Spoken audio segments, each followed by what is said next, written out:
கல்யாண முருங்கையை வீட்டில் வச்சா கல்யாணம் சீக்கிரம் நடக்குன்றாங்களா, உண்மைதானா? வேலை வெட்டிக்கு போய் கை நிறைய சம்பாதிச்சா கல்யாணம் நடக்குன்னு சொல்றாங்களே, அது உண்மைதானா?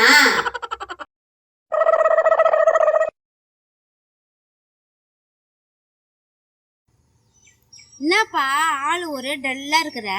என்னப்பா உடம்புக்கு என்ன? அது ஒன்றும் இல்லைக்கா, கை காலெலாம் ஒரே ஓச்சலாகுது, உடம்பே ஒரே வலியாக இருக்கு. நானே தெரில. என்னது கை கால்லாம் ஒரே ஓச்சலாகுது, உடம்புலாம் நோவுதா? ஒருவேளை திருஷ்டியா இருக்கும்னு நினைக்கிறேன். அதுக்கு தான் பெரியவங்க அப்பயே சொல்லுவாங்க, கல்லடி பட்டாலும் படலாம், கண்ணடி படக்கூடாதுன்ட்டு. உனக்கு ஒரு வேளை அதுவாக தான் இருக்கும்னு நினைக்கிறேன். சொன்ன மறுக்கா சொல்ல.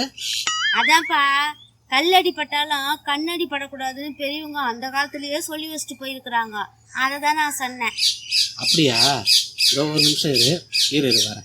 ஐயோ ஐயோ, என்ன தேடுறேன்? கால் மேலேயே போடு. கால் மேலே. ஐயோ ஏன்பா கலத்திக்கு கால் மேலே போடா? நீ தானே சொன்ன கல்லடி பட்டாலும் படலாம் அப்படின்ட்டு. கல்லடி பட்டவனே உடம்புல வலிக்குதுன்ற பழமொழி சொல்லத்துக்கு முன்னாடி பார்த்து சொல்லு.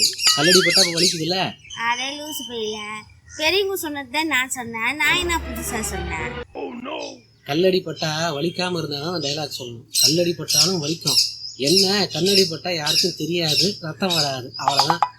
அதை விட்டுட்டு ஏதோ பழமொழி சொல்றேன்ட்டு பஞ்ச் டைலாக் தான் பேசிக்கிற தெரியா? உடம்பு வலியே பரவாயில்ல போல, மொக்க போட்டுனுக்கிற காலில் இருந்தேன்.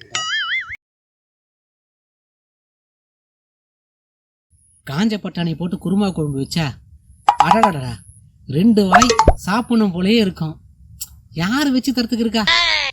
2 வாயா? எல்லாருக்கும் 1 வாய் தான் இருக்குது. இவன் 2 வாய் சாப்பிடுவேன்னு சொல்றானே, அது எப்படி?